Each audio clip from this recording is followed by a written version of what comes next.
تو کیا سچویشن ہوتی ہے اور کیوں ہم لوگوں سے کہیں کہ یا کیوں دوسرے ممالک سے کہیں کہ ہمیں سپورٹ کیا جائے. ساتھ ساتھ ہم اپنا بھی پروگرام بتائیں. جو میں نے آپ کو 5 سٹیپ بتائے ہیں یہ ہمارے اپنے پروگرام ہیں, اور اس میں سب سے میں سمجھتا ہوں کہ جو ہمارا اور سپورٹ کیوں چاہیے, یہ تو کاسٹ ہم پے کر رہے ہیں آلریڈی, کاسٹ پے کر رہے ہیں. جو ہمارا سب سے وائٹل پوائنٹ ہے وہ ہمارا ایگریکلچر ہے کہ ہم اپنی ایگریکلچر کو جو ہے اس کے انفراسٹرکچر کو بہتر کرنے کے لیے لوگوں سے سپورٹ مانگیں, اور انفراسٹرکچر بہتر کرنے کے لیے بہتر اس کی ویئر ہاؤسنگ اور بہتر سائلوز, اور میں سمجھتا ہوں کہ یہ ہماری جو فوڈ سکیرسٹی کی وٹیلٹی ہے اس کو مینیج کرے گی. تو یہ ایک بہت امپورٹنٹ پوائنٹ ہے. اور اس میں میں آپ کو یہ بھی بتا چلوں کہ بحیثیت ڈائریکٹر پاکستان مرکنٹائل ایکسچینج جو ہے وہ پی ایم ایکس اس میں ایک بہت بڑا ایکٹیو رول ادا کر رہی ہے.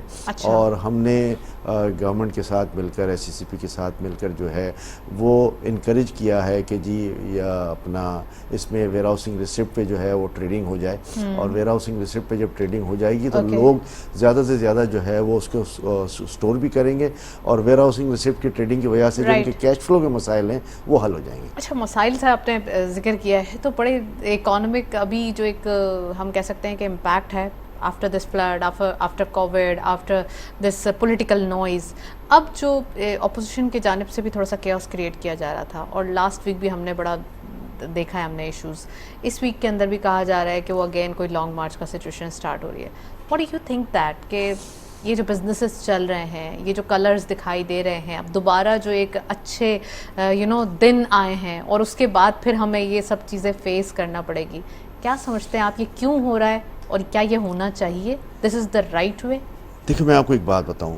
سب سے پہلے تو ظاہر ہے احتجاج کرنا ہر ایک کا جمہوری حق حاصل ہے, یہ ہمیں آئینی اور قانونی طور پہ اجازت ہوتی ہے, لیکن اس کا مطلب یہ نہیں ہے کہ اس سے جو ہے وہ ملک کی اکنامی متاثر ہو, اس سے جو ہے وہ لوگوں کے روزمرہ کے معاملات جو ہے وہ متاثر ہوں, اور اس سے جو ہے وہ پورا ملک جو ہے وہ ایک میں سمجھتا ہوں کہ ایک سٹاپیج آ جاتی ہے, ایک بلاکیج آ جاتی ہے کام میں.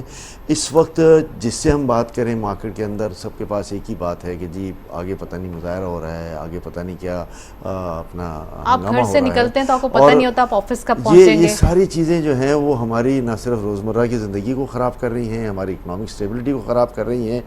دیکھیں ایشوز ہر پولیٹیشنز کے ہوتے ہیں, ایشوز جو ہیں وہ ہر ممالک میں ہوتے ہیں, اور ہر جگہ جو ہے وہ جمہوری طریقے سے اپنا حق منوانے یا اپنی بات منوانے کے لیے بات کی جاتی ہے. اس طرح کے جو معمولات ہیں کہ جس میں طویل عرصے کے لیے جو ہے لانگ مارچ, طویل عرصے کے لیے جو ہے وہ جلاؤ گھیراؤ, یہ پالیسیاں ملک کو خراب کرتی ہیں. اس میں سب سے بہتر کام یہ ہو سکتا ہے کہ یہ تمام سیاسی قائدین اور مائدین کو جو ہے وہ بیٹھ کر ٹیبل پر اس ایشو کو ریزالو کرنے کی ضرورت ہے. اور ساتھ ساتھ جو ہمارا ایک بیسک پوائنٹ ہے, ہم نے بھی پچھلے ہفتے کاروباری اداروں کی جانب سے ایک پریس کانفرنس کی تھی جس میں نہ صرف اس پوائنٹ کو سٹریس کیا تھا کہ سینٹی شوڈ پریویل ناؤ, اور یہ چیزیں ہماری اکنامک ایکٹیویٹیز کو بری طرح ہرٹ کریں گی. آپ ایک گورنمنٹ کو گرانے کے لیے, ایک گورنمنٹ کو جو ہے نقصان پہنچانے کے لیے یہ سارے کام تو ضرور کر سکتے ہیں, لیکن اس سے جو ملک کا نقصان ہوگا وہ میں سمجھتا ہوں کہ وہ ناقابل تلافی نقصان ہوگا. ساتھ ساتھ دوسرا پوائنٹ جو ہم نے سٹریس کیا, اور آج بھی میں آپ کے اس چینل پہ بیٹھ کے یہ بات کرنا چاہتا ہوں کہ دیکھیں فوج اور اس کے سربراہان کے خلاف جو بات کی جاتی ہے وہ جس انداز میں بات کی جاتی ہے اس سے نہ صرف ہماری ملک کو نقصان پہنچ رہا ہے, ہماری انٹرنل سیکیورٹی کو نقصان پہنچ رہا ہے, بلکہ ہماری ایکسٹرنل سیکیورٹی کو نقصان پہنچ رہا ہے. جو کام بھارت 77 سال میں نہیں کر سکا وہ بھارت نے جو ہے وہ 7 دنوں میں کر لیا, اور جس طریقے سے ملائننگ کی گئی ہے میں سمجھتا ہوں کہ یہ بالکل ناقابل قبول ہے. نہ صرف ہم بلکہ پورے پاکستان کے لوگ جو ہیں, کاروباری افراد بالخصوص جن سے میرا رابطہ ہے یا سوشل سوسائٹی کے لوگوں کا رابطہ ہے, وہ بڑے ناراض ہیں اس بات پر کہ جی ہم اپنے اداروں کے خلاف, چاہے ان سے غلطیاں بھی ہوئی ہوں, انہوں نے خود بھی کہا ہے, لیکن یہ غلطیاں جو ہیں یہ اس طرح نہیں اس کا جو ہے وہ پرچار کیا جاتا, اس طرح بیٹھ کے جو ہے وہ کسی پہ تہمتیں یا الزامات نہیں لگائے جاتے. اس میں ثبوت بھی ہونے چاہیے, اس میں بیٹھ کر بات بھی کرنی چاہیے, اور اس کو جتنا ہم پبلسائز کریں گے میں سمجھتا ہوں اداروں کو ہم کمزور کرنے کی بات کریں گے. افراتفری نہ مچائی جائے. جی بالکل.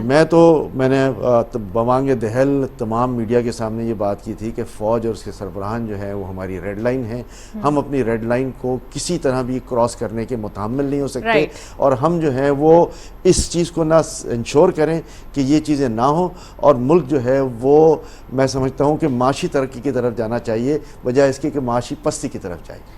ویل بہت ہی زبردست انالیسز. مجھے ابراہیم صاحب یہ بتائیے کہ ہمیں تھوڑا سا اسمارٹ ہو کے سوچنا ہے, ہمیں یہ نہیں کرنا کہ تم چور ہو یا تمہارے ملک سے ہمیں بات نہیں کرنی, ہمارے اپنے معاملات ہیں اور ہمیں کاروبار نہیں کرنا. ہمیں دیکھنا ہے کہ کون سی چیز ہمارے لیے بہتر ہے اور ہم کس ملک سے کیسے فائدہ اٹھا سکتے ہیں. یہ بزنس کا وقت ہے اور ہمیں ہر اپنے ریجن میں آؤٹ آف دی ریجن ہمیں اسمارٹلی ٹیکل کرنا ہے بزنس کو. دیکھیں تاریخ میں کوئی بھی ملک بغیر ریجنل ٹریڈ کے کامیاب نہیں ہو پایا. ریجنل ٹریڈ اگر آپ اس ملک کو کامیابی کی طرف لے کے جانا چاہتے ہیں, ہمیں ریجنل ٹریڈ پہ کنسنٹریٹ کرنا پڑے گا. ہمیں اپنے ہمسایوں ملک کے ساتھ ایک ورکنگ ریلیشن شپ بنانی پڑے گی. اگر یہ ہماری اپنی ریکوائرمنٹ ہے, یہ ہمیں تھوڑا سا سیلفش ہو کے سوچنا پڑے گا کہ بھائی کہ کاروبار ڈفرینسز ایک طرف, کاروبار ایک طرف, ان کا بغیر ہمارے گزارا نہیں ہے, ہمارا ان کے بغیر گزارا نہیں ہے. اور پاکستان کی ماشاءاللہ سے اتنی important geo political geo strategic location ہے. ایگزیکٹلی وی آر ہمارے پاس whenever we talk about CPEC, CPEC تو سر کا تاج ہے یہاں کا, اور ہمارے پاس اتنی ماشاءاللہ سے نیچرل وسائل موجود ہیں. پاکستان کو اس ایریا کا اکنامک ہب ہونا چاہیے. ہمارے کچھ غلط فیصلوں کی وجہ سے یہ اکنامک ہب تھوڑا سا ویسٹ کی طرف شفٹ ہو گیا. کچھ ہماری جو نیچرل پورٹس کی لوکیشن ہے وہ ان سے بہتر ہے. ہمارے پاس صرف کچھ ڈیسیژنز, گوادر پورٹ بہترین ڈیپسٹ پورٹ موجود ہے, اور ہمارے پاس بات یہ ہے کہ it's the shortest route, it's the shortest route between the two largest trading centres of the world. ہم اس کے روٹ کے بالکل سینٹر میں آتے ہیں. ہمیں کوئی آف کورس شپ کو لے کے نہیں جانا پڑتا, یہیں آپ کے پاس ساری فیسلٹیز ہونی چاہیے. لیکن گورنمنٹ کو میری ان سے معذبانہ ریکویسٹ ہوگی کہ کچھ ڈیسیژنز ایسے لیے جائیں تاکہ وہ چیز اٹریکٹ ہو سکے. صرف انفراسٹرکچر بنانے سے یہ نہیں ہوگا. انفراسٹرکچر کی تو نیڈ ہے, ہمیں تو لاجسٹکس میں کام کرنے کی ضرورت ہے بہت زیادہ. لاجسٹکس تو جیسے انفراسٹرکچر سے ہوگی, لیکن آپ فار ایگزامپل دیکھیں دبئی اور ابو دھابی اور یہ ساری جو مڈل ایسٹرن کنٹریز ہیں, عمان, ان کی سکسیس کیا تھی؟ ان کی سکسیس یہ تھی, انہوں نے اپنے فری پورٹ زونز کھولے, انہوں نے منیمل کسٹم ڈیوٹیز کے اوپر ٹریڈنگ الاؤ کی. دبئی میں جتنا مال فار ایگزامپل امپورٹ ہوتا ہے, دبئی کی اپنی کنزمپشن اس میں لیس دین 2% ہے. صرف مال امپورٹ ہوتا ہے, ری پرپس ہوتا ہے اور جگہ جاتا ہے, اور اس کی ایک فیس کلیکٹ کی جاتی ہے وچ از ان دا بلینز آف ڈالرس. یہی چیز کراچی میں بھی کی جا سکتی ہے, یہی چیز گوادر میں بھی کی جا سکتی ہے, لیکن گورنمنٹ کو اپنی custom duty structure, tariff structure وغیرہ پورا ری تھنک کرنا پڑے گا. اس کے سب ریسکیجول کرنا پڑے گا. لیکن یہ اٹس ڈویبل. یہ ایسی بات نہیں ہے, یہ ایک ہے کہ اگر ہم ایک پولیٹیکل کنسنسس پیدا کریں, بیوروکریٹس ساتھ بیٹھیں, بیوروکریٹس یہ نمبر سارے ان کے پاس ہیں, اور جیسے تھوڑا سا اس کو پولیٹیکل انسٹیبلٹی والی بات بھی جو ہے اس پہ بھی اگر لے کے جائیں, یہ ملک افورڈ نہیں کر سکتا پولیٹیکل انسٹیبلٹی. مفاہمت کی سیاست کرنی پڑے گی. انفارچونیٹلی جب ہم ساری چیزیں سیٹ ہونے لگتی ہیں, چاہے مارکیٹ کے نمبرز کی بات کی جائے یا بزنس کے نمبرز کی بات یا ڈالر کی بات کی جائے, جب وہ گرنے لگتا ہے, روپی اسٹرینتھن ہونے لگتا ہے, تو یہاں پہ ایک پولیٹیکلی ہم کہہ سکتے ہیں کہ پروٹیسٹ یا کوئی ایسی صورتحال پیدا کر دی جاتی ہے, ایسی کال دے دی جاتی ہے جس کا امپیکٹ ڈائریکٹلی ہماری اکانومی کی جو ایک ایٹماسفیئر ہے اس کو امپیکٹ دیتا ہے. بالکل. اور یہ ہمارے سیاستدان, ہمارے اور بھی عہدیداران, ان کو سب کو سمجھنا پڑے گا کہ اس وقت کرٹیکل سچویشن ہے. ملک بچے گا تو سیاست ہوگی. اس وقت ملک بچانے کی بات. یہ تو پھر ہماری موجودہ گورنمنٹ کا بھی سلوگن ہے کہ ابھی ہمیں سیاست نہیں, ریاست کو بچانا ہے, اور ریاست ہی جو ہے وہ آگے بڑھے گی. چنائے صاحب پلیز آپ اس پہ کامنٹ کریں, اس کو ذرا ڈیٹیل بتائیں. میں یہ کہتا ہوں کہ پاکستان دنیا کا 5واں بڑا ملک ہے آبادی کے لحاظ سے. سب سے پہلے چائنا, پھر انڈیا, پھر امریکہ, پھر انڈونیشیا, پھر پاکستان. پاکستان کے رائٹ اور لیفٹ دنیا کی 1/3 آبادی ہے, اور حالات اور وقت نے ثابت کر دیا ہے کہ جس ملک کی آبادی زیادہ ہوئی انہوں نے اکنامک پروگریس بہت اچھا کیا. ان کی جی ڈی پیز, ان کی ترقی جو ہے وہ لامتعال رہی, اور یہ ایک حقیقت امر ہے کہ پاپولیشن کا امپیکٹ ملک کی معاشی ترقی پہ آتا ہے, اور لوگ جو ہیں وہ کنٹریبیوٹ کرتے ہیں towards the economic development. Unfortunately Pakistan جو ہے وہ نہ صرف خود 5واں بڑا ملک ہے, بلکہ پاکستان کے رائٹ اور لیفٹ کو ملا لیں تو ہم 1/3 آبادی کو دنیا کی کیٹر کر سکتے ہیں, اور ہمارے پاس ابنڈنس آف لینڈ ہے. آج پاکستان کو کیوں ابنڈنس اپنا